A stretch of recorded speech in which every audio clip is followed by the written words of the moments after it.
Ok, on y va? Je me présente, je m'appelle Henri. Tes parents étaient fans de Balavoine? C'est un personnage qui est en dépression, Ivanov. Et ça m'a fait penser à Marty McFly dans Retour vers le futur 2.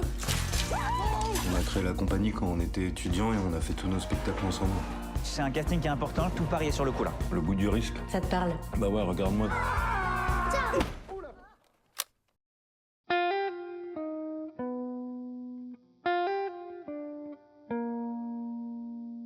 Bonjour à toutes, bonjour à tous et bienvenue dans le Scénarisme, le podcast qui met en avant les héros de l'ombre du grand écran. Je suis Hugo Biou, jeune scénariste passionné, et chaque mois, je reçois un invité exceptionnel pour plonger dans les coulisses de ses créations. Dans cet épisode, je vous propose de monter sur scène avec Le Beau Rôle, un premier long métrage d'une grande délicatesse signé par Victor Rodenbach. Après avoir coécrit Platane, Les Grands, Stalk, ou encore dirigé l'écriture de la saison 4 de 10%, Victor nous offre ici une comédie romantique pas tout à fait comme les autres. Le Beau Rôle raconte l'histoire d'Henri et Nora, un couple fusionnel pour qui l'amour et le théâtre sont indissociables. Depuis des années, Nora met en scène les pièces dans lesquelles Henri joue, partageant avec lui chaque création. Mais alors qu'Henri décroche enfin un rôle au cinéma, leur équilibre vacille. La création de leur nouveau spectacle prend l'eau et leur relation se délite. Plus éloignés que jamais, Henri et Nora doivent faire face à la réalité de leurs ambitions, tout en cherchant à redéfinir leurs liens au-delà de la scène. Comme d'habitude, si le podcast vous plaît, n'hésitez pas à vous abonner sur vos plateformes d'écoute préférées et à nous suivre sur les réseaux sociaux pour ne rien manquer des prochains épisodes. Chaque écoute, chaque partage enrichit cette magnifique aventure dédiée à l'art du scénario. Mais pour l'instant, installez-vous et laissez-vous emporter par ce 5e épisode du Scénarisme. Bonne écoute. Bonjour Victor. Bonjour Hugo. Merci beaucoup d'être venu dans ce podcast. Avec plaisir, merci à toi, c'est un plaisir. Tu as gentiment répondu à mon invitation sans même qu'on se connaisse. Écoute, j'aime l'aventure. Ah bah. Ton message était bien tourné, il m'a donné envie. Eh bien, c'est parti pour l'aventure. Il y a une question qui ouvre de manière un peu traditionnelle ce podcast, et c'est un exercice auquel tu as sûrement dû te plier maintes et maintes fois. Est-ce que tu peux nous raconter Le Beau Rôle à celles et ceux qui ne l'auraient malheureusement pas vu pour l'instant?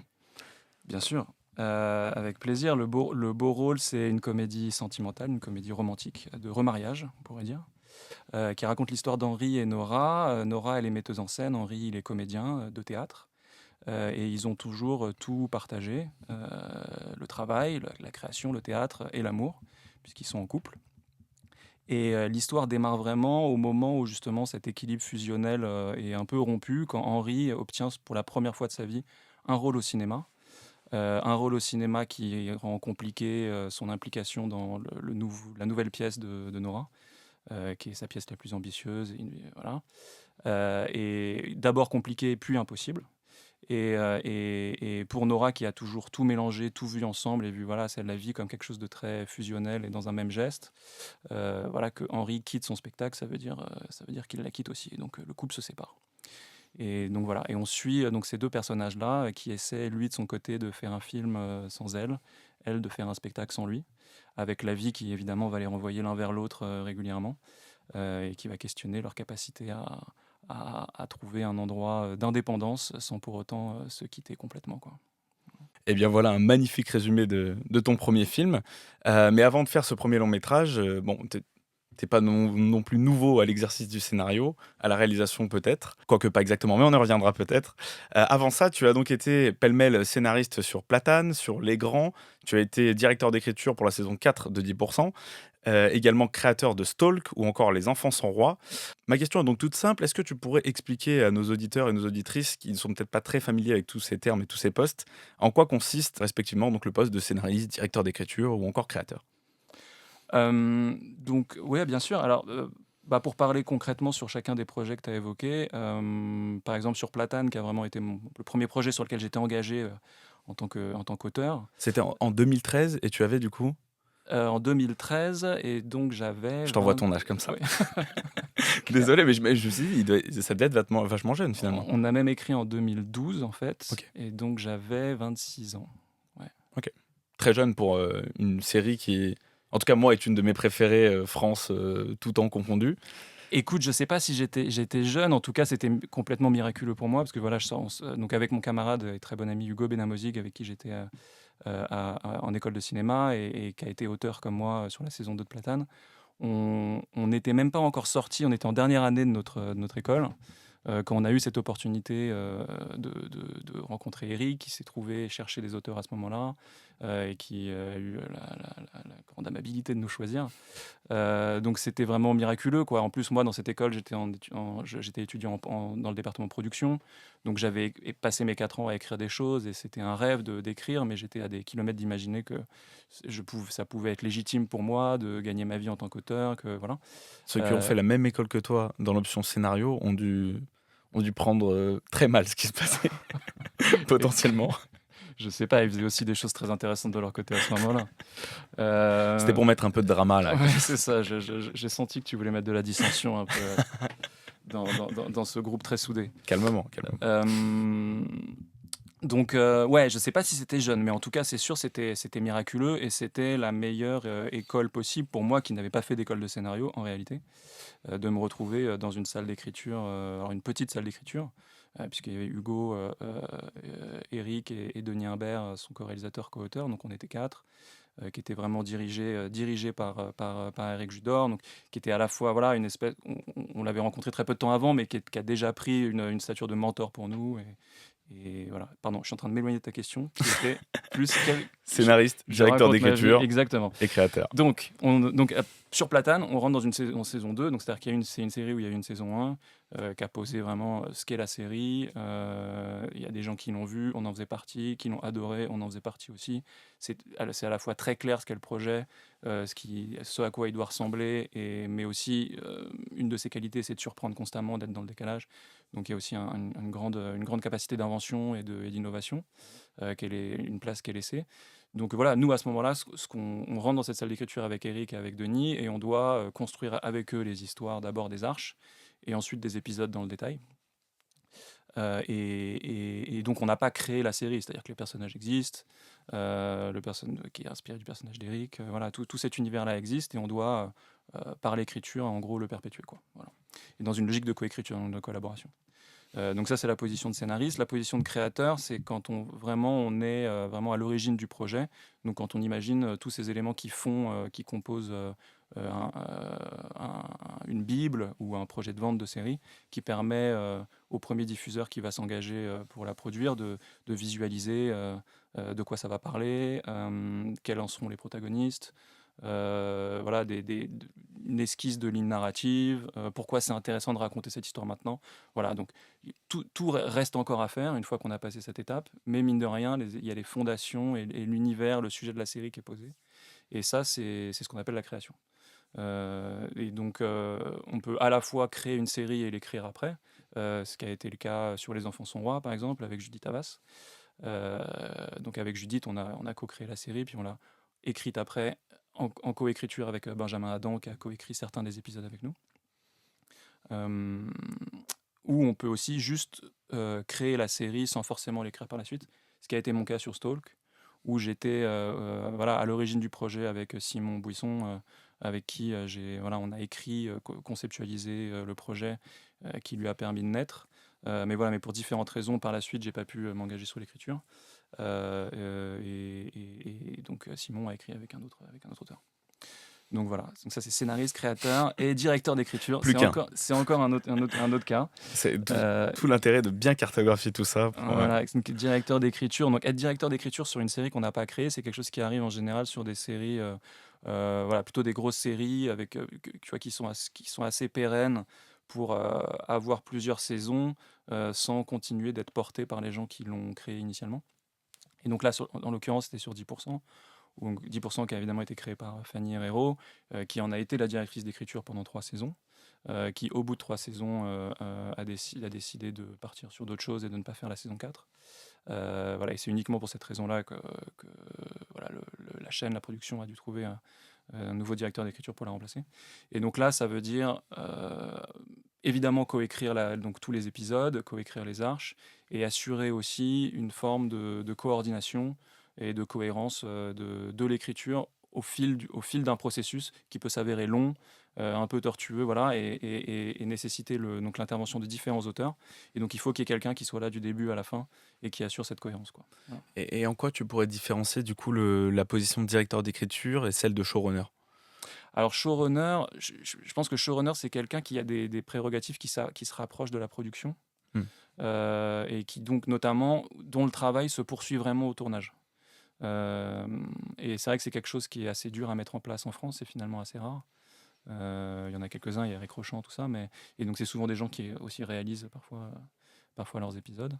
Voilà, mais c'est vrai que cette position de scénariste showrunner qui ne réalise pas, elle est assez rare à mettre en place parce que souvent il peut y avoir une espèce de petit conflit qui se met en place sur qui décide vraiment des choses, qui a le dernier mot en fait sur certains choix de production qui sont des choix de production aux États-Unis, qui en fait en France sont plus des choix de mise en scène. Mais donc c'est vraiment ça, c'est-à-dire que c'est être showrunner, c'est avoir assuré la direction d'écriture. Donc, ce que j'ai fait sur 10%, mais moi ça s'est arrêté vraiment au scénario. Et au tournage, les réalisateurs ont pris le relais. Et continuer au tournage et voilà, être là tous les jours au combo, être là en salle de montage, avoir son mot à dire aussi pour le casting des acteurs. Voilà, un showrunner, il fait tout ça. Et donc, ce qui nous amène vers Le Beau Rôle, qui est donc ton premier long métrage écrit et réalisé. Avant ça, tu avais déjà eu une expérience de coécriture sur un long métrage qui s'appelle Pédrix. Alors, sur Perdrix... Perdrix. Perdrix, ouais. Je sais pas lire. Perdrix comme l'oiseau. Sur Perdrix, j'étais consultant au scénario, ouais, avec Erwan Leduc. Et donc, quelle était ta question?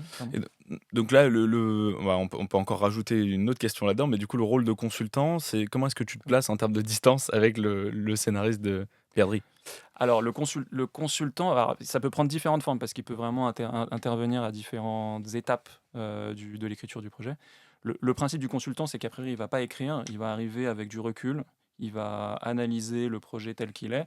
Rien que ça va peut-être lui provoquer, lui donner l'idée de recommandations.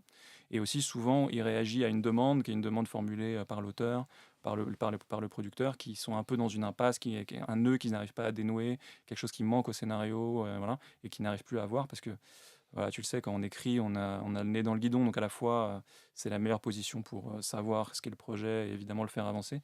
Et parfois, ça nous empêche d'avoir le recul nécessaire, la distance nécessaire pour vraiment identifier les problèmes et pas forcément d'ailleurs faire des sacrifices nécessaires, hein, ça peut être ça, mais aussi juste avoir une espèce de forme de lucidité qui s'émousse en fait au fil du temps quand on est trop le nez dans un texte. Et donc le consultant, il vient pour ça, souvent.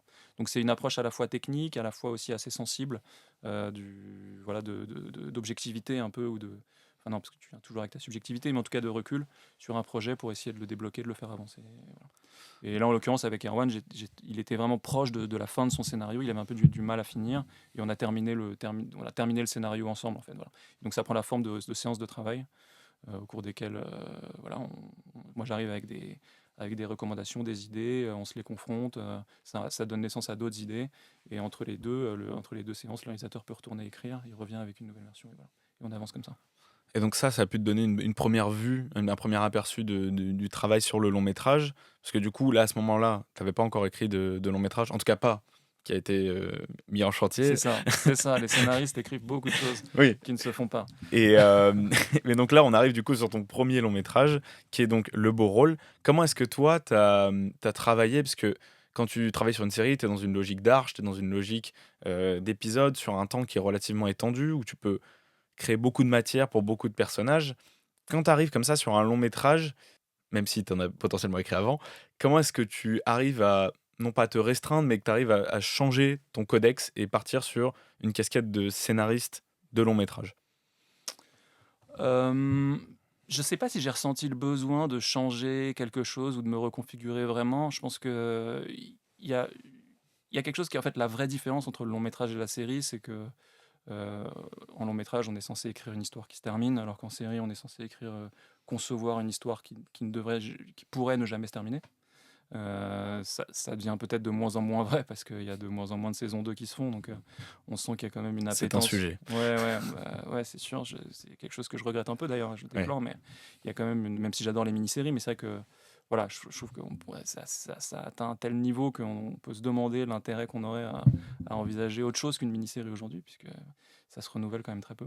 Enfin, les séries sont très peu renouvelées.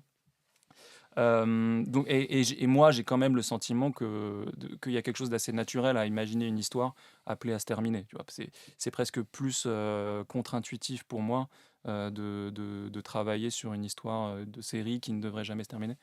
Donc, ça n'a pas été, ça a pas nécessité de rééducation, quoi. Voilà.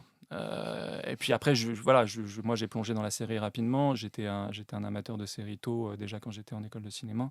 Mais j'ai aussi tu vois, configuré ma cinéphilie comme beaucoup d'entre nous quand même au cinéma, avec des scénarios de cinéma, tu vois. Donc c'est des schémas qui m'habitent et j'y ai plongé assez naturellement. Et du coup, ton premier scénario de long métrage, c'est Le Beau Rôle. Est-ce que tu peux nous en dire un peu plus? C'est alors une question très précise sur la conception de ce titre, en fait, parce que le beau rôle, évidemment, je pense que ça peut prendre toute une myriade de sens. Ouais. Mais j'aurais aimé quand même avoir ta vision du sens que ça peut prendre. Bien sûr. Alors, il est venu assez tard, le titre, une fois que le scénario était quand même assez avancé. J'ai toujours du mal à trouver les titres, moi. Et le sens du beau rôle, bah, c'est un sens qui est multiple. Il y a d'abord le rôle de théâtre. C'est quand même, voilà, je l'ai dit tout à l'heure, le caillou dans la machine, c'est comme ça, c'est ce rôle qui arrive. Un rôle c'est à la fois le rôle que Henry, j'allais dire William, mais Henry veut dans ce film. C'est le rôle qu'il doit céder dans le spectacle de Nora. C'est aussi les rôles qu'ils jouaient chacun dans la vie l'un de l'autre qui d'un coup explosent. Donc voilà, donc il y a ce double sens du mot rôle entre le théâtre, le cinéma et la vie. Et c'est aussi l'expression avoir le beau rôle qui, je trouve, sous-tend une forme de comédie au sens de jeu qu'on peut souvent jouer dans les relations amoureuses, quand ça va bien, tout comme quand ça va mal. Et voilà, la comédie romantique et spécifiquement la comédie de remariage, ça joue beaucoup là-dessus, quoi. Il y a un peu comme ça, comme c'est des histoires de rupture, des rabibochages qui ne fonctionnent pas, les occasions de se faire passer pour celui qui a le beau rôle ou de reprocher à l'autre ce dont on est en réalité coupable, au moins à égalité. Voilà, c'est quelque chose qui, comme ça, parsemait naturellement l'histoire du film. Donc il y avait cette évocation du théâtre, du cinéma et aussi cette expression française. Ça fait sens. Voilà. Tout fait sens. Voilà. Quand je t'ai proposé de venir sur ce podcast, tu m'as dit quelque chose qui m'a beaucoup fait rire. C'était la première fois qu'on me le disait. C'est qu'à chaque fois, en fait, je demande aux gens qui m'envoient leur V1, leur première version de scénario, pour ensuite regarder le film et faire une sorte de comparatif. Ou déjà, quand j'ai vu le film en amont, bon, je le fais dans l'autre sens. Mais ça, tu m'as dit, c'est impudique de demander une V1. Et ça m'a fait beaucoup rire parce que je me suis dit, ah oui, mais c'est vrai que je l'avais pas vu dans ce sens depuis le début parce que je n'avais pas percuté comme ça. Qu'est-ce que tu penses qui rend la chose impudique? Genre, est-ce que c'est la gêne de dévoiler un brouillon, peur de montrer un premier jet, des erreurs potentielles, des trucs qui étaient complètement à côté de la plaque? Ah ouais, c'est ça. Alors déjà, c'était pas un reproche que je te faisais. Je te reprochais pas toi d'être impudique. C'était plus montrer une V1 que je trouvais un petit peu impudique. C'est ça. Je l'ai pas pris comme ça, t'inquiète. Au contraire, ça m'a fait rire. Je me suis dit, ah, c'est marrant, j'avais jamais percuté dans cet axe. Ouais, ça m'a fait un peu rougir parce qu'il y a un peu de ça, tu vois. C'est-à-dire que quand tu le sais, hein, quand on écrit un scénario, on passe tellement de temps avec et après, le temps que ça devienne un film, en fait, le film, il devient un peu toi, quoi. C'est assez dur de s'en dissocier, du moins dans le meilleur des cas, quand on en est quand même un peu content en plus. Voilà, ça pousse un peu là-dedans. Et ressortir une V1 et la re-regarder alors qu'on a tellement travaillé pour résoudre les problèmes, etc., c'est un peu ressortir une version de soi un peu mal dessinée, un peu, tu vois, un peu moche, un peu cabossée et tout, quoi. Donc voilà, t'as toujours un peu envie de l'accompagner de non, mais tu sais que j'ai résolu tous les problèmes qu'il y a dedans, hein, tu vois. À chaque fois. Je n'ai aucune personne qui est venue dans ce podcast, et je l'entends parfaitement, hein, Ouais. qui m'a juste envoyé sa V1 en mode tiens, voilà. Elle est super, elle était déjà super. À chaque fois, c'est alors il faut comprendre que dans la mesure où cette version date Bien d'il y a sûr. 2 ans, Ouais. et c'est normal, c'est vrai que mais en même temps, c'est totalement compréhensible, et c'est sûr. C'est comme des versions de montage antérieures et tout. Même nous, même pour moi, c'est dur à revoir, c'est dur à relire. Et donc, ce qui nous donne un film, un produit fini qui fait 1h20, Ouais. ce qui est relativement poli et court pour un long métrage. C'est un court long. Enfin, un long court. Bon, bref, c'est un long métrage. Et donc, de ce que j'ai pu observer quand même, c'est que le scénario faisait à peu près, la V1 faisait à peu près 109 pages, Ouais. grossièrement, ce qui équivaut plutôt à 1h40, globalement, si on se rapporte à une page minute. Ouais. ce que j'ai pu remarquer, c'est qu'il y avait beaucoup de scènes, beaucoup de personnages qui ont été retirés ou alors qui ont fusionné Tout à fait. dans des scènes qui sont imbriquées comme ça. Est-ce que c'était pour toi alors la question a forcément une réponse un peu orientée, mais est-ce que pour toi c'était une volonté de resserrer l'intrigue et d'éviter que ça parte dans des ramifications, pas quasi sérielles, parce qu'il ne faut pas exagérer non plus, mais ou est-ce que c'était plutôt pour parler plus terrain, une contrainte de production qui a fait que on ne pouvait pas s'étendre autant sur l'économie du film ou autre, ou les moyens de production, et donc fallait resserrer, il fallait faire plus compact. Alors, les contraintes de financement ont imposé des coupes et de resserrer. Voilà, c'est un film avec lequel il a fallu jouer avec ça, parce que voilà, on a eu l'argent qu'on a eu et on était très contents, mais c'était pas complètement suffisant au moment où on l'a eu. Après, sur le point que tu soulèves vraiment, pour le coup, c'est des décisions qui ont été prises avant. Et je pense que ça tient à deux choses. Il y a d'une part, voilà, une espèce je pense, de premier élan de V1 qui est un élan de vie en fait, hein, tu vois, et de fourmillement et qui fait naître comme ça, alors pour parler que des personnages, mais qui fait naître comme ça peut-être plus de personnages que le film n'en a vraiment besoin, parce que voilà, chacun est porteur d'une bonne idée ou d'un rôle intéressant à un moment, ce qui n'est pas complètement suffisant voilà, pour survivre sur Diversion, mais qui permet à ce moment-là de faire éclore cette idée-là et de lâcher un peu les chiens, tu vois, dans ce moment qui doit être un moment de liberté, tu vois, et voilà. Ça, c'est la première chose. Et il y a d'autres choses, une autre partie qui, je pense, l'approche du genre, ou de se dire, voilà, je savais que je voulais faire une comédie romantique, évidemment, je savais que je voulais faire une comédie de mariage, puisque voilà, je connaissais mon histoire. Et c'est des genres qui vont aussi avec certains types de personnages un peu archétypaux, qui du coup viennent assez naturellement, intuitivement, on les place dans l'histoire. Ça peut être le copain, ça peut être l'antagoniste amoureux, ça peut être voilà. Et on les place à la fois pour des bonnes raisons et à la fois pour des mauvaises aussi, de manière un peu réflexe, un peu habituelle, un peu voilà. Et qui du coup, pareil, pose la question de la nécessité et pose aussi la question du ton, tu vois. Alors, je ne sais pas ce que ça t'a inspiré en lisant le film, mais moi, dans ce scénario, moi, je l'ai reparcouru un peu rapidement avant de te l'envoyer. Et ça m'a choqué comme à quel point le ton du film n'était pas trouvé à ce moment-là. Et comment il partait un peu dans différentes directions, dans différents types de comédies. Où tu vois, t'avais à la fois, tu sentais que je voulais à la fois faire du Apatow, à la fois faire du Léo McCarey, à la fois, enfin, sans me comparer à tous ces génies, hein, mais tu vois ce que je veux dire. Non, Vraiment, en termes de tonalité, tu vois. Et donc ça donnait un truc un peu brouillon. Et c'est vrai que chacun de ces personnages secondaires dont je te parlais était porteur un peu d'un truc comme ça. Et qui juste montrait qu'à ce moment-là, j'avais pas encore fait ces décisions, j'avais pas encore trouvé en fait vraiment quelle allait être la tonalité du film, quoi. Et ça, c'est un processus qui est long et, voilà, et qui prend voilà, plusieurs versions, forcément. Mais dans l'histoire de jeunes de ce podcast, où j'ai reçu quand même pas mal de V1 et comparatifs avec des films, Ouais. je crois que c'est une des premières fois où je vois autant des choses non pas disparaître mais fusionner.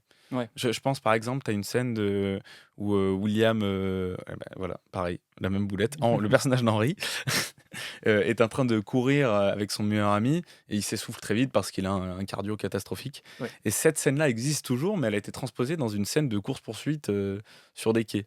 Ouais. Et donc, peu ou prou évidemment, hein, mais c'est l'idée de la scène qui reste toujours là. Pareil, celle où il est chez son meilleur ami et qu'il l'héberge pour le temps où il est sur Paris. Bah, là, c'est plus le meilleur ami, c'est l'agent. Donc c'est une récupération de ce personnage de joué par Xavier Lacaille qui du coup gagne une scène. Donc en fait, il y a une espèce de, je trouve, de rééquilibrage qui a fait rien ne se perd, rien ne se crée, tout fusionne. Et c'est la première fois que ça me sautait vraiment aux yeux. Je me suis dit, ah d'accord, il l'a remis là, il l'a remis là, il l'a remis là, il l'a remis là. Et c'est à la fois, je pense, de la densification, de se dire, bah, en fait, voilà, l'agent et l'ami, ils ont des rôles un peu proches, voilà, et ça permettrait de creuser davantage un personnage si c'était le même. Et la course, c'est marrant, je me souvenais pas de ça, mais c'est drôle que tu me parles de ça. Je pense qu'il y a eu une étape, en fait, où je pense qu'il y avait cette scène où il courait en gros avec son pote, et je me suis dit, ah bah ça devrait être intéressant de faire une scène du film qui fasse un peu écho à ça. Il y a eu la scène du film, et après c'est la scène du pote qui a été coupée, on a gardé la scène du Plus film. un, moins un. Exactement. Voilà. C'est du recyclage scénaristique. Donc voilà, mais bon, pour retracer le chemin de toutes les idées, c'est compliqué, mais... Ouais, c'est sûr. Donc dans ce scénario, dans ce film, il est question aussi de théâtre. Toi, donc via cette expérience avec Platane qui explorait quand même les dessous du cinéma, 10% qui faisaient peu ou prou la même chose, enfin, oula, très mal dit, mais en tout cas qui étaient aussi dans cette idée de coulisses du cinéma français. A fortiori, donc tu parles beaucoup d'un milieu du cinéma parisiano-parisien. Et là, dans ce film, t'es allé chercher une espèce d'opposition entre, je le dis grossièrement, mais le théâtre de province contre le cinéma parisien, en jouant évidemment sur des petits clichés, des petits pics à droite, à gauche. Ma question serait donc, sachant que tu viens plutôt de la série et plutôt du cinéma, quelle a été donc plutôt ta porte d'entrée pour aller découvrir comme ça ce monde du théâtre qui, du coup, de prime abord, enfin, je sais pas si tu as écrit des pièces, mais, Non. mais de prime abord ne serait pas le tien. Quelle a été ta porte d'entrée? La porte d'entrée, elle est personnelle, elle est intime, parce que ma compagne est metteuse en scène de théâtre. Et donc voilà, l'histoire d'Henri et Nora, donc c'est pas notre histoire, mais il y a quelque chose comme ça qui s'est inspiré beaucoup du vécu, de notre vécu, à la fois sur la force que ça donne et les difficultés que ça peut occurer aussi, de mélanger, d'avoir des métiers de passion et d'être en couple avec quelqu'un qui a aussi un métier de passion, où tout le monde ramène le travail à la maison, et quand les frontières deviennent floues, voilà comment ça peut parfois nous porter et parfois se retourner un peu contre nous. Et donc Pauline Bale, qui par ailleurs a participé à l'écriture du scénario, qui joue dans le film, qui joue le personnage de Lou, exactement. Qui est ma compagne dans la vie et qui est metteuse en scène de théâtre. On s'est rencontrés, elle était au conservatoire, moi j'étais en école de cinéma, donc il y avait un peu comme ça, comme Henri et Nora. Et donc j'ai participé, en fait, j'ai partagé sa vie de théâtre sans vraiment y participer depuis 15 ans. Voilà. Donc j'ai pu à la fois avoir ce recul et cet amour pour ce monde, tu vois, et ça m'a donné envie d'en parler. Donc c'est pas vraiment mon monde, mais quand même. Et pour un premier film écrit, ce que tu connais, comme on dit. Tu t'es nourri de ces petites oppositions, ces petites batailles entre théâtre et cinéma, parce que là, pour le coup, dans le film, le personnage de François, qui en vérité ressemble à une espèce de François Civil, acteur comme ça à succès. Je sais pas si c'était lui qui était un peu l'exemple dans le scénario. Pas formulé, forcément. mais c'est un jeune Bon, acteur à succès, jeune acteur à succès, parisien. Donc lui qui est un peu vu comme un vendu dans le film, là où le personnage de Vima Laponce, donc de Nora, en tout cas a cette vision-là du cinéma parisien, là où elle est sur quelque chose de la pureté de l'acteur de théâtre, qui est vraiment authentique. En tout cas, il y a une petite bataille là-dessus. Il y a un peu une bataille, mais il y a surtout une admiration réciproque, moi, je pense. Alors, mais ton interprétation m'intéresse, mais pour moi, j'imaginais pas François je veux pas présenter François comme un personnage de vendu, tu vois. Je pense que c'est un monde un peu brillant, décalé, et il a un rapport peut-être un peu plus superficiel aux relations, mais aussi très généreux. Et il a beaucoup d'admiration pour le travail de Nora, quand même. L'histoire tend vers cette aspiration-là, tu vois. Et par ailleurs, ce qui n'est pas réciproque forcément. Et alors pas forcément, mais en tout cas Henri, lui, a beaucoup d'admiration pour son travail, tu vois. Donc il y a quand même ce regard un peu, c'est quelque chose que j'ai pu observer, c'est-à-dire que il y a beaucoup de gens qui sont à la fois dans le théâtre et dans le cinéma, qui ont un pied de chaque côté. Oui. Il y en a qui sont vraiment que d'un côté et que de l'autre. Et ce qui est sûr, c'est que tout le monde se regarde avec admiration, avec aussi un peu humour, de manière un peu sarcastique, etc. Et moi, j'ai vraiment essayé de raconter ces deux mondes avec toute l'admiration que moi j'avais pour eux. J'avais surtout envie de parler d'acteurs, envie de parler de gens qui ont ce courage-là, de se mettre devant une caméra, de monter sur scène ou de monter des spectacles comme Nora.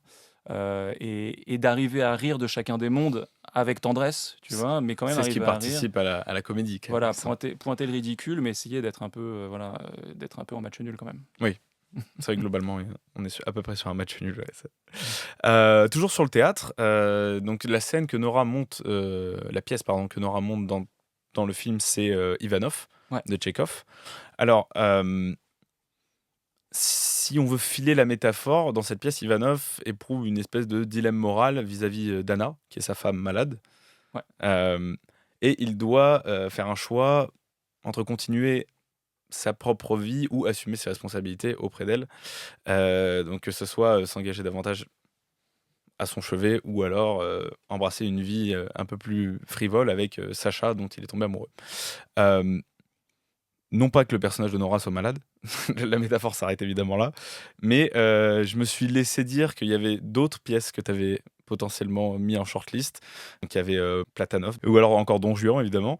Ouais. Qu'est-ce qui a porté ton choix sur Ivanov et dans quelle mesure tu penses que Ivanov a influencé en retour ton scénario? Le choix d'Ivanov, alors il y a ce que tu as raconté, c'est-à-dire si on connaît Tchekhov et qu'on connaît la pièce, ça peut avoir une valeur un peu métaphorique et porter un parallèle. Après, bon, je pense que c'est réservé à une partie des spectateurs, et qu'on peut complètement passer à côté de ça. Mais du coup, ce qui a vraiment motivé mon choix, c'est la langue et ce qu'on allait entendre du théâtre dans le film. Et je me suis rendu compte, notamment plus on avançait dans l'écriture, que plus qu'on allait concrètement vraiment pouvoir entendre allait être finalement assez réduit, puisque voilà, on raconte une pièce qui se monte, mais on raconte pas la pièce qui se déroule, la pièce qu'on voit, tu vois. Et donc finalement, ça s'est vraiment réduit à une scène principale qu'on entend à la fin du film, qui est la scène de l'amour actif, qui pour moi est une des plus belles déclarations d'amour du théâtre, et qui en plus a une langue qui est très contemporaine, très immédiatement accessible, et ce qui était nécessaire en fait pour que le spectateur puisse justement être touché par la poésie du texte, contrairement à un Don Juan où effectivement on est passé un moment par Molière, qui est une pièce très belle et très intéressante, mais voilà, qui a une langue qui met peut-être à distance un peu plus tout de suite, et voilà, il faut du temps pour rentrer dedans, quoi. Voilà.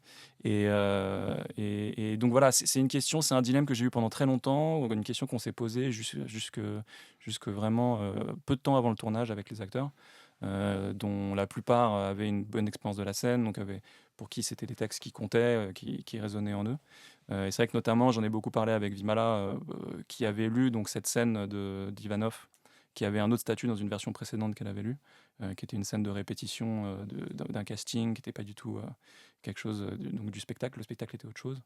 Et c'est en discutant avec Vimala qu'on s'est rendu compte, et en entendant aussi Salif Cissé, l'acteur qui finit par dire la scène, dire le texte, tu vois, en lecture, donc vraiment assez tard, que je me suis dit, en fait, voilà, c'est ça la pièce qui manque au poste du film, quoi. Il faut qu'on entende ça, et en fait, cette déclaration, cette poésie-là de Tchekhov, c'est vraiment ce que les personnages ne peuvent plus se dire, ne sont pas en mesure de se dire à ce moment-là, mais qui ressentent l'un pour l'autre, quoi.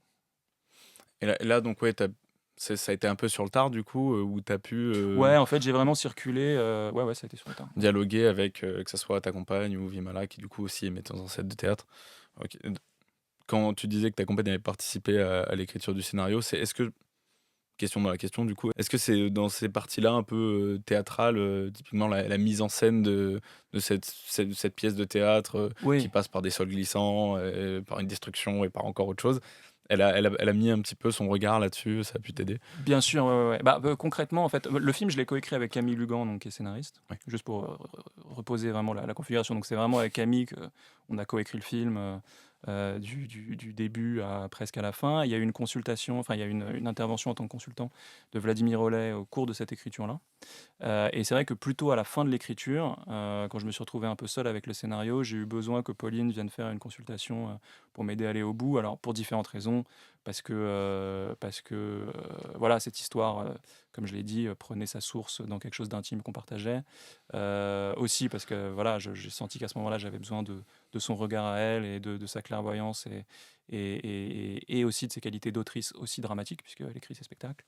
Et comme tu le dis, pour augmenter, faire vivre, rendre encore plus réel, ramener de l'expérience dans toute la dimension théâtrale, du texte.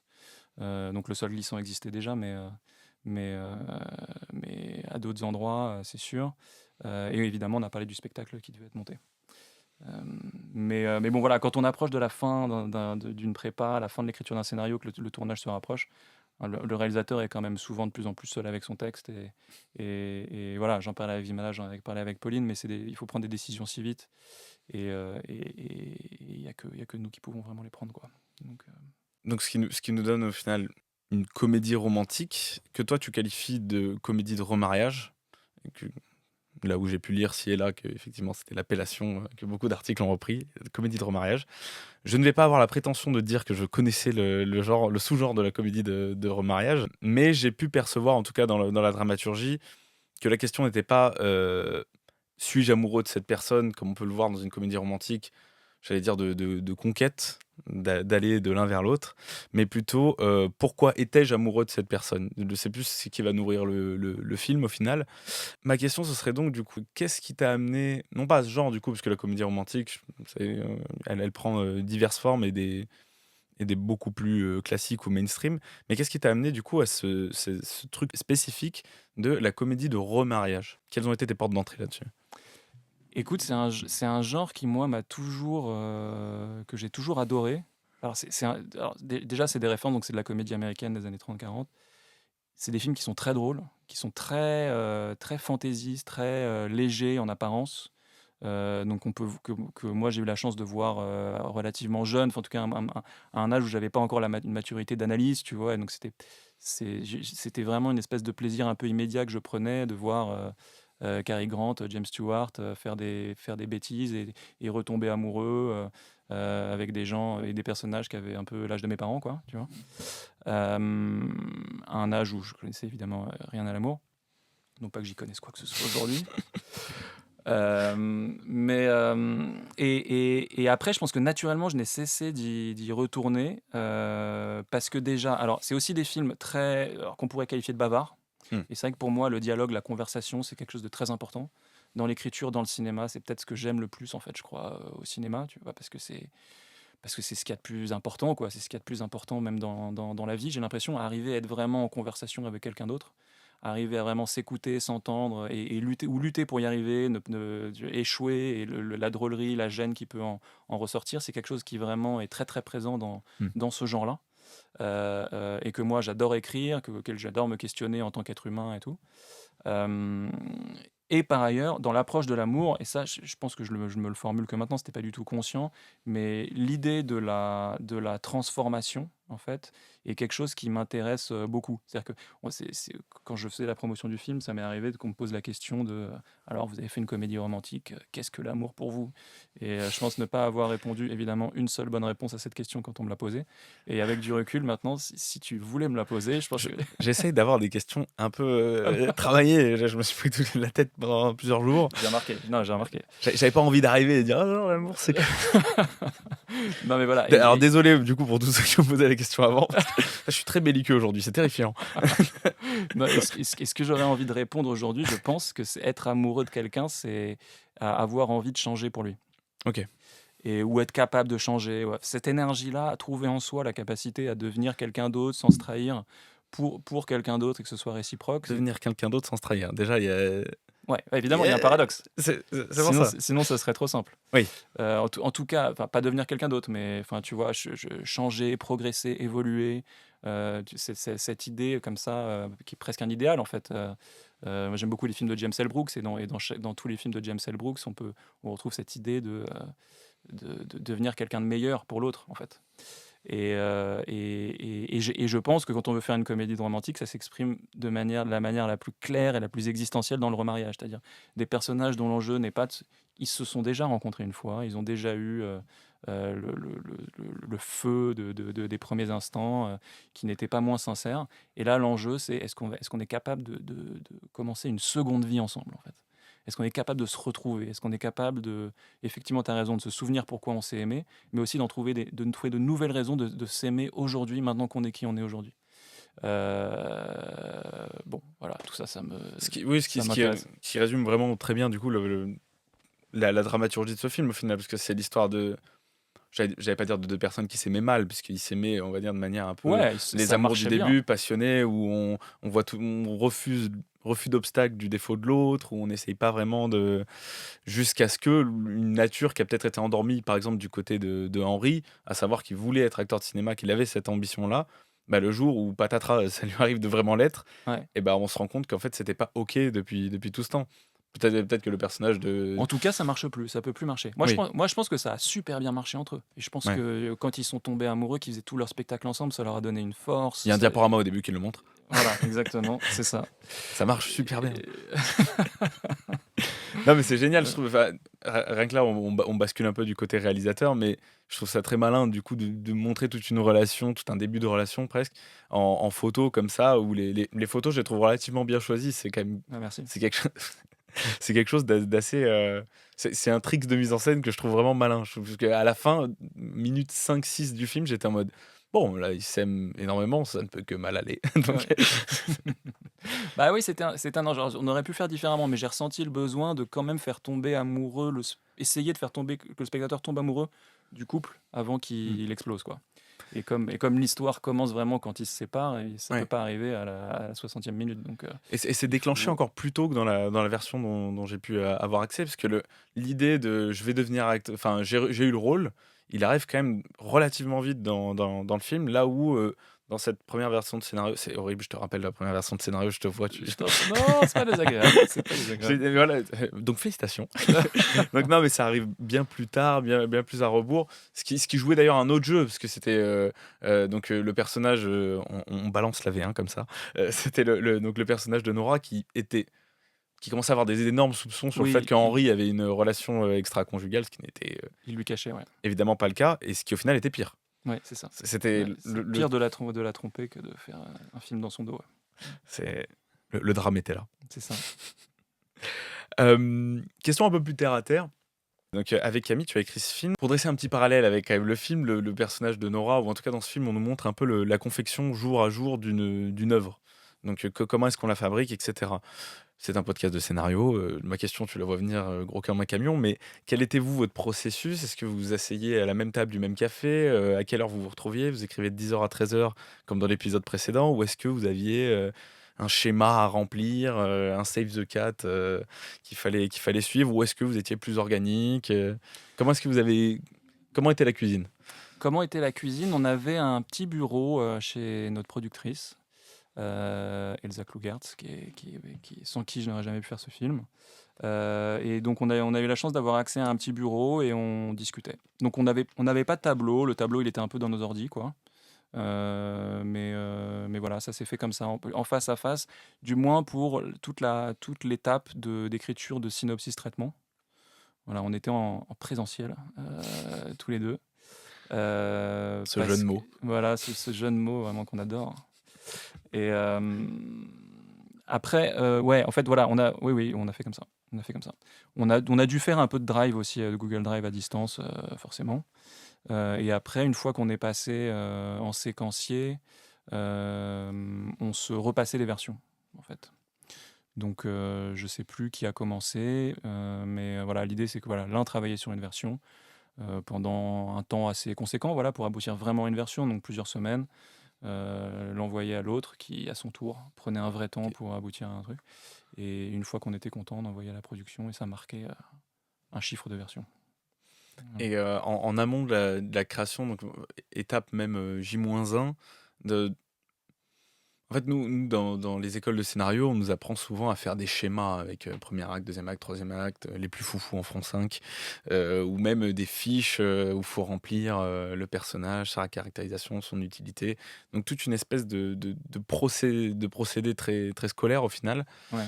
Est-ce que, maintenant que tu commences un petit peu à avoir roulé ta bosse dans le métier, est-ce que tu utilises encore ce genre de petits pense-bêtes, ce genre de histoire de tout bien baliser, avoir la main dessus, ou est-ce que tu te laisses un peu plus aller, tu te fais plus confiance sur j'ai pas besoin de savoir que telle personne veut ça, ça, ça, je sers à ça, ça, ça, et que à telle page il doit arriver ça. Est-ce que tu dirais que t'es plus Ouais. libre? Alors, moi, c'est sûr, je me dis pas à telle page il doit arriver ça. Après, ça dépend vraiment des projets, quoi. Ça dépend vraiment.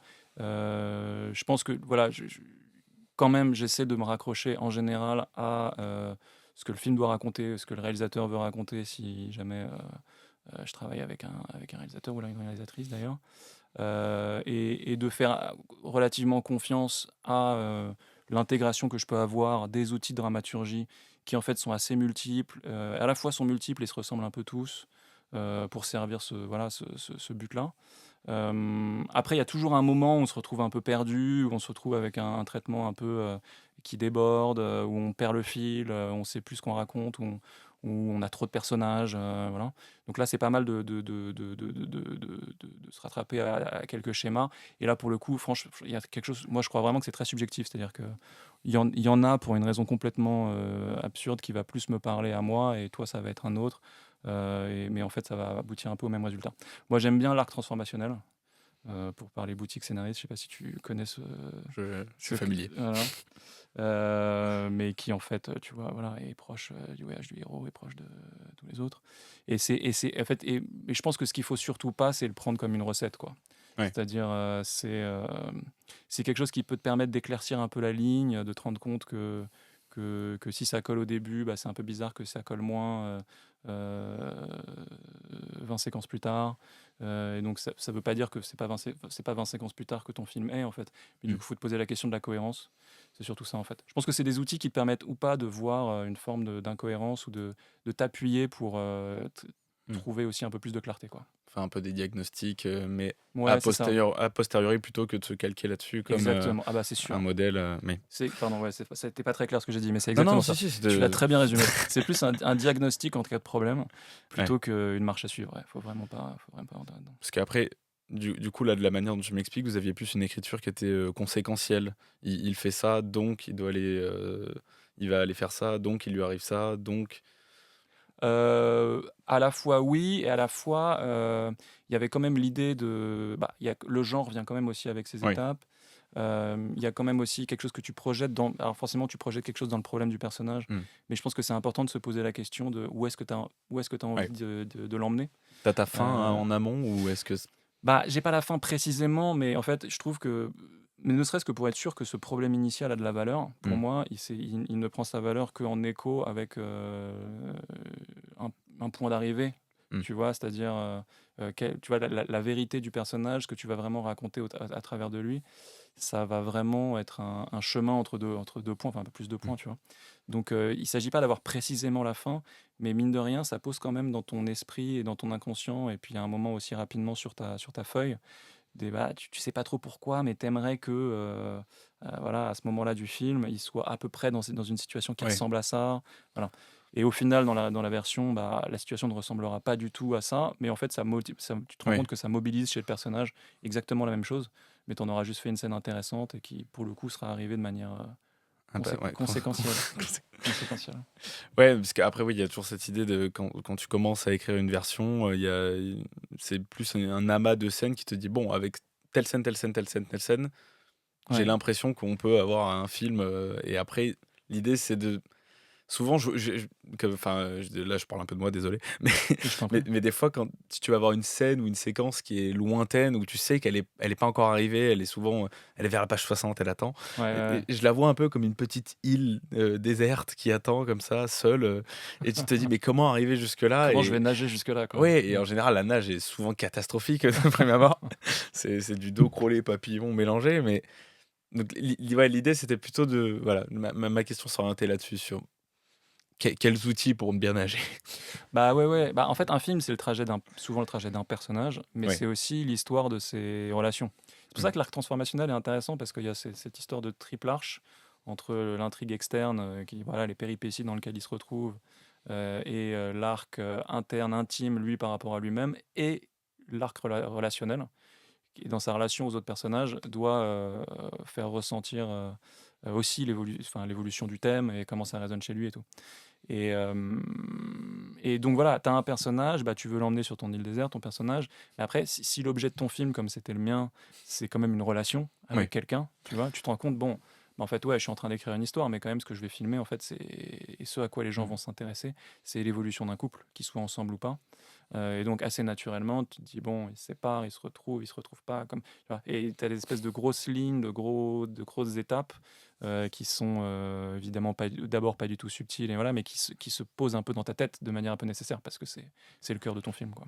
Donc, se servir des personnages un peu comme des boussoles, en tout cas des transformations des personnages comme des boussoles pour s'orienter. Ouais, c'est ça, et dans leur relation aux autres, quoi. Voilà. Exactement. Toujours dans la boîte à outils, tu mentionnais tout à l'heure les dialogues. Donc dans cette comédie de remariage qui est donc un genre qui est avenant avec les dialogues, qui travaille les dialogues. Ma question, elle s'orienterait plus sur le fait que, évidemment, on écrit ce qu'on connaît, en tout cas dans le cas de ton film, c'est relativement le cas. Comment est-ce que, par contre, tu arrives à te sortir de toi et pour écrire les autres, pour écrire les personnages qui non pas ta voix, non pas ta mélodie, mais sont dans ce réseau de personnages qui du coup s'entre-influencent et créent le film en lui-même. C'est toute une question. Vous avez 2 heures. Non, mais c'est vrai, c'est hyper dur. C'est hyper dur. Et je pense, moi, alors c'est une approche de metteur en scène, mais je pense qu'on n'en sort pas complètement. C'est-à-dire, enfin, on sort jamais complètement de ce sentiment que chaque personnage est un peu trop nous-mêmes et qu'ils ont quand même un peu ce truc en commun qui est être nous. Alors c'est bien que ce soit le cas dans leur, tu vois, en interne chez eux, tu vois, parce que ça veut dire qu'on raconte quelque chose d'intime au travers d'eux, mais même formellement. Et c'est vrai que moi, l'étape avec les comédiens était une vraie étape de libération. Et c'est vrai que c'est un moment où je laisse une part de liberté, en tout cas la liberté de suggestion et d'intervention et voilà, pour trouver ensemble la voix de l'acteur. Et c'est le moment où voilà, on peut vraiment couper le cordon. Après, il faut quand même travailler avant dans cette direction-là. Et j'avoue que j'ai pas de truc précis. Moi, ça m'arrive souvent de faire des passes concentrées sur un personnage. Donc, je me mets vraiment dans la mentale, dans la tête d'un personnage. J'essaie de me constituer une petite boîte à outils. Donc, ça peut être des petites expressions, pas des tics de langage parce que ça devient désagréable si c'est vraiment un tic de langage, mais tu vois, une manière de parler, de raccourcir certains mots, certaines phrases, un registre qui serait particulier, et de ne reprendre que ces répliques, voilà, en essayant de trouver la cohérence et de faire des versions, faire une version Henri, une version Nora, une version des autres personnages aussi, et d'essayer de les distinguer.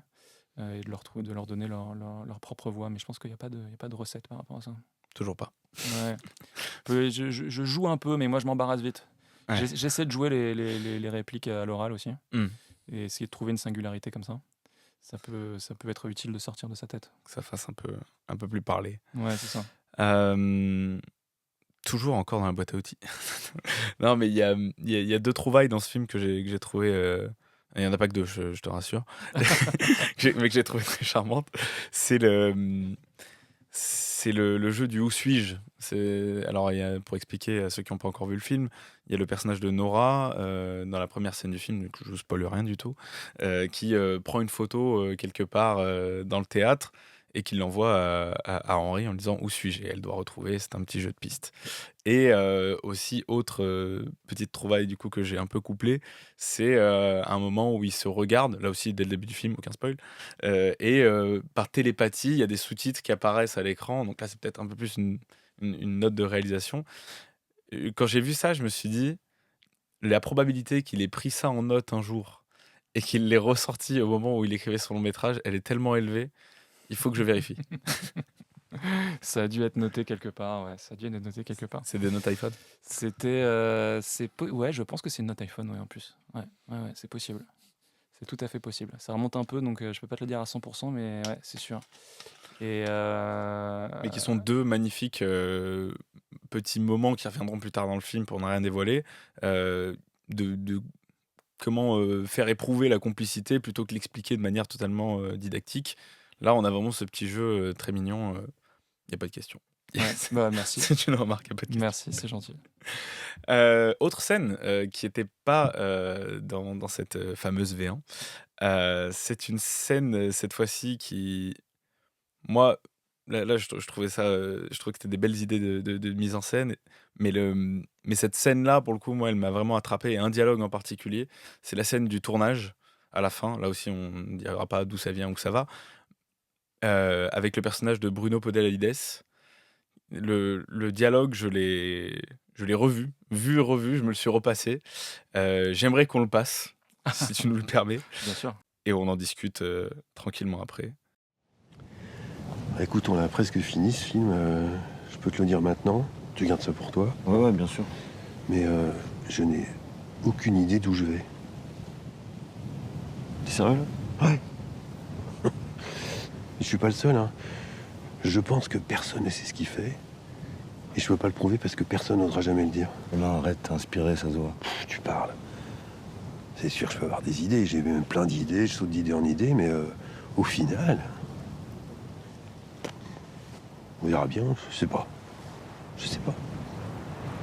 Tu peux pas me dire ça? Bah pourquoi pas? Bah parce que c'est pour plein de raisons, c'est hyper inquiétant. Mais non, au contraire. Si t'acceptes l'incertitude, de lâcher vraiment prise, tout devient possible. Je crois que c'est la meilleure manière de créer quelque chose d'intéressant. Il devrait bien y avoir quelque chose dont on est à peu près sûr. Oui, d'accord, le dieu est mort, le soleil finira par exploser, ok. Mais d'ici là, il peut se passer n'importe quoi. Mais vraiment n'importe quoi. Nathan, on est en paix. Ouais, ok. Bon, bah là, c'est génial parce que je viens de te montrer un extrait de ton propre film que tu connais évidemment par cœur. Je sais même pas si j'ai une question sur cette scène parce que je trouve qu'elle est, enfin, sur ce court extrait que du coup vous venez d'entendre, parce que je trouve elle évoque plein de choses. Ma seule question, ce serait plutôt, mais elle a l'air de parler de quasiment tout le monde dans ce film. Elle parle de Nora et de son rapport à la création. Elle parle de Henry et son rapport à lui. Elle pourrait, dans une certaine mesure, parler de toi aussi. Bah, en même temps, tu l'as écrit, c'est vrai que c'est beaucoup mieux. Oui.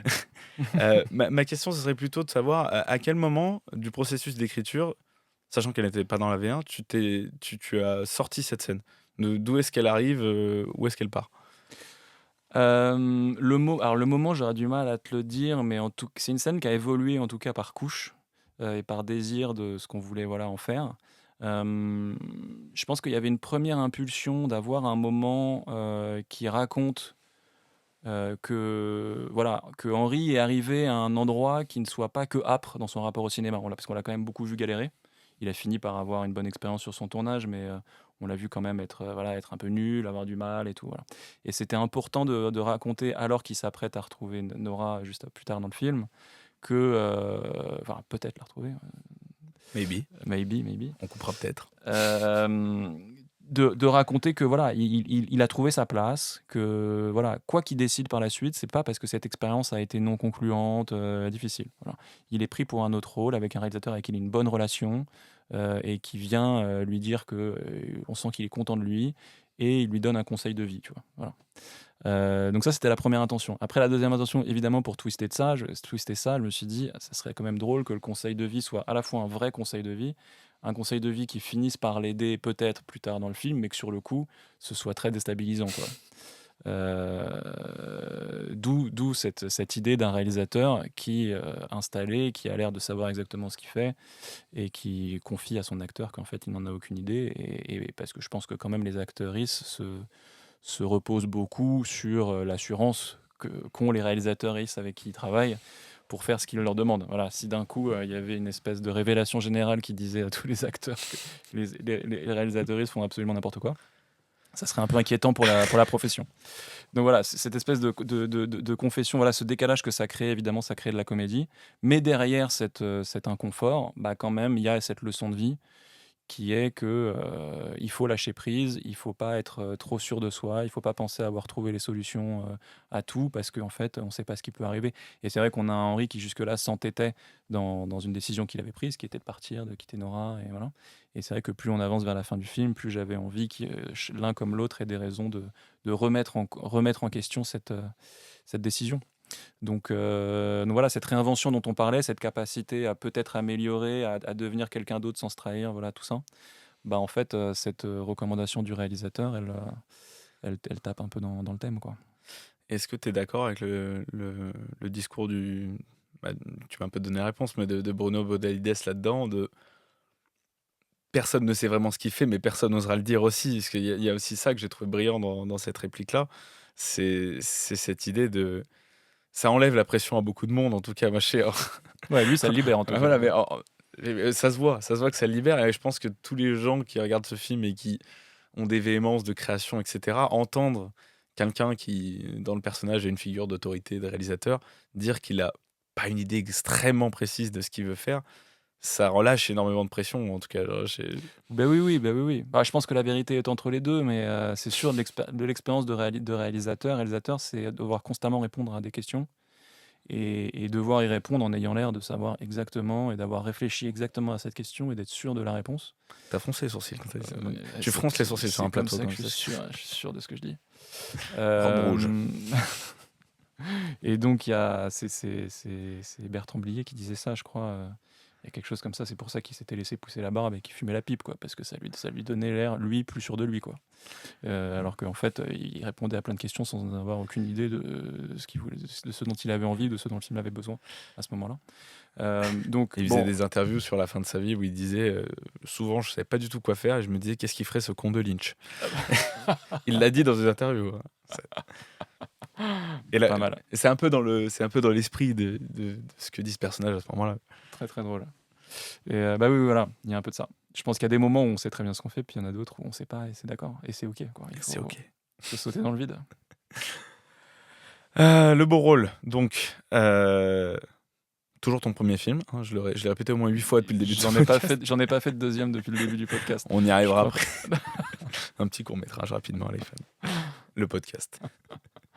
Non, donc le beau rôle. Donc, premier long métrage. Comment est-ce que... Alors c'est une question, je me suis rendu compte que j'ai posé pas mal de fois dans ce podcast parce que j'ai eu beaucoup de premiers films, de gens qui ont fait des premiers films qui sont venus.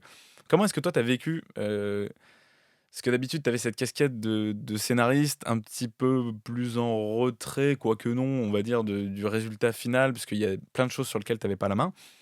Là, c'est un film 2. C'est ton film, tu l'écris, et tu coécris, tu le réalises. Comment est-ce qu'on vit la sortie d'un premier film comme celui-là ? Écoute, on la vit avec beaucoup d'émotions, mais aussi une énergie presque juvénile, quoi. Moi, c'est donc un premier film que j'ai fait j'avais 38 ans. Je viens d'en avoir 39. 37, 38 ans. Ah, voilà.